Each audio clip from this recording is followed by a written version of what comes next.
Dans le quatrième axe, qui est exposé à quoi? On vous demande en exercice de réaliser ce graphique qui va vous permettre de comparer la part de chaque service dans les effectifs et la part de chaque service dans la durée des absences, pour voir s'il y a un peu des services qui vont cumuler plus d'absences que d'autres.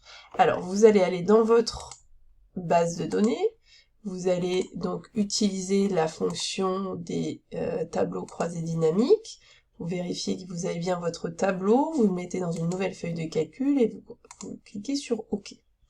Donc là, ici, on indique qu'on était par service, donc les services, on va venir les mettre en ligne, et on veut avoir l'effectif. Donc l'effectif, je vais par exemple prendre le nombre de noms.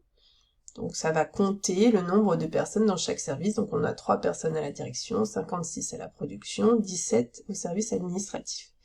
Et maintenant, on veut aussi voir la part des durées d'absence totale. Donc on va venir cocher les durées d'absence totale.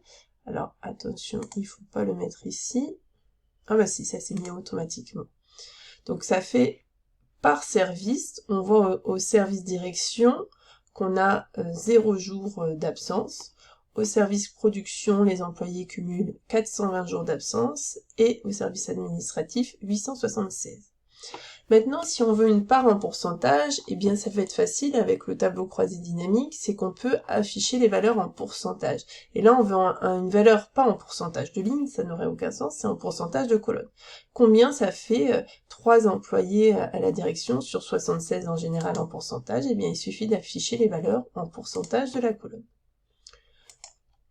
Pareil pour les durées d'absence, on va afficher les pourcentages par rapport au total de la colonne.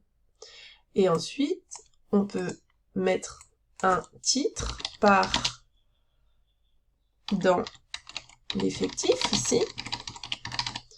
Et ici, on est dans la part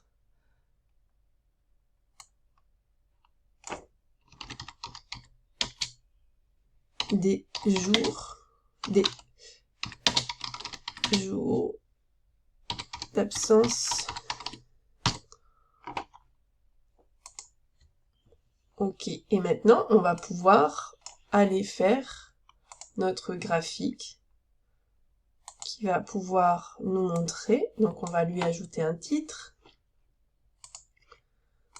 à notre graphique. Donc, on va avoir la part dans les part dans l'effectif de chaque service en pourcentage et part dans les absences de santé. Voilà, si on veut, on peut supprimer, masquer tous les boutons de champ sur le graphique pour que ce soit plus lisible. Et là, on va pouvoir se rendre compte que en production, on a une part de l'effectif qui est presque à 70%, mais dans les jours d'absence, ça représente environ que 30%. Et je vous laisse commenter ce qui se passe pour le service administratif.